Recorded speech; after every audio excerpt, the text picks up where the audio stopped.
देखिए, ये आपके पास रेखा समीकरण दी गई है, तो इन रेखा समीकरणों की हमें प्रवणता एम और अंतःखंड सी ज्ञात करना है।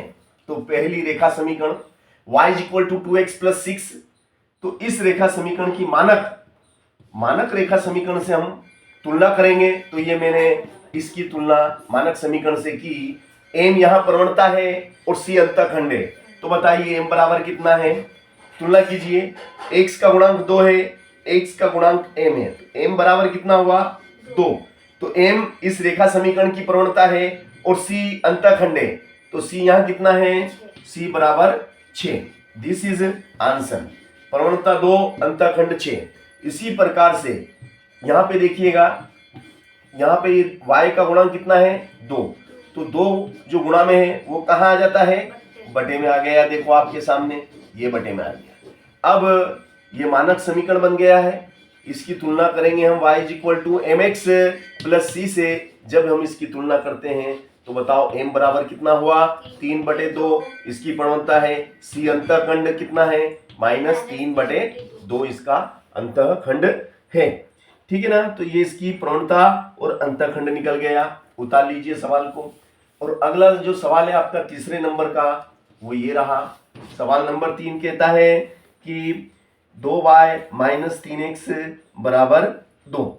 देखिएगा, 2y माइनस 3x बराबर 2, ये हमारा सवाल है। और हमें इस रेखा समीकरण की प्रवणता ज्ञात करना है। देखिएगा, डोंट वरी, नो प्रॉब्लम। ये 2y बराबर ऋण के 3x उठ के उधर जाएंगे तो धन के हो जाएंगे, और ऑलरेडी पहले से धन का कितना है 2। अब यहां पर आप देखिए 2 गुणा में है, तो गुणा वाली संख्या बटे में आ जाती है, और ये आपका बटे में आ गया। एम्प्लाइज डेट 3/2, x धन 2 से 2 कट गया, एक बार 1 आ गया।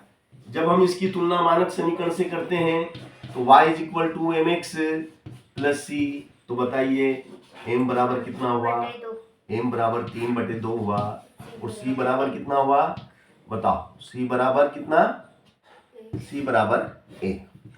तो अंतःखंड 1 है और प्रवणता 3/2 है। इसी प्रकार से इसमें आ जाइए आप सवाल नंबर 4 जो हम आपको करके दिखा रहे हैं। यह आपका सवाल नंबर 4।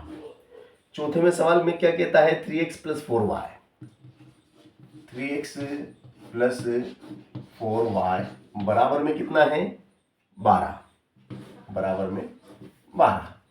तो अब यहां पर हम क्या करते हैं कि y को तो इधर ही रहने देते हैं, 4y को 3x को उठा के प्लस का उधर गया, 3x बराबर के उस तरफ इसका पक्षांतरण करेंगे। तो जब हम इसका पक्षांतरण करेंगे तो चिन्ह बदल जाएंगे। अब ये प्लस का है तो अब ये माइनस का हो गया, और प्लस के 12।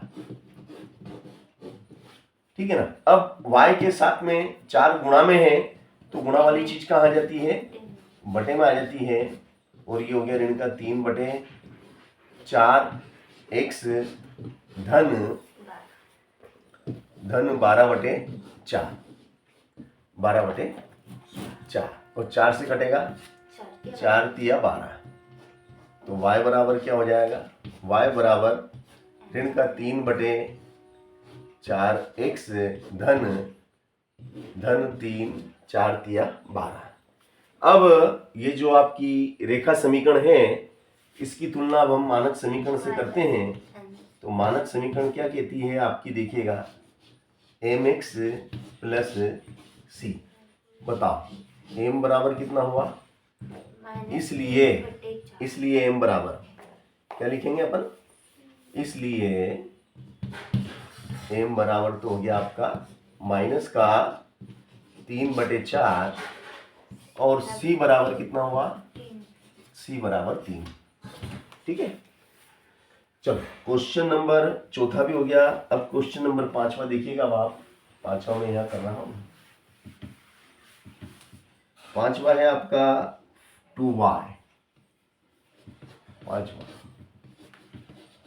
2y माइनस 4x बराबर 5। बराबर में 5, ठीक है ना।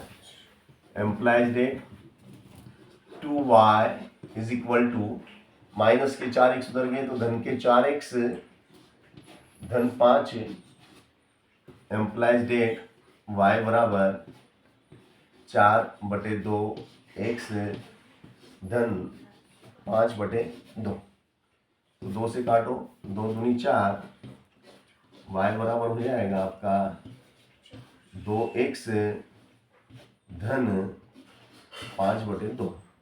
अब इसकी तुलना हम किससे करेंगे, मानक समीकरण जो आपकी है mx प्लस c से, है ना।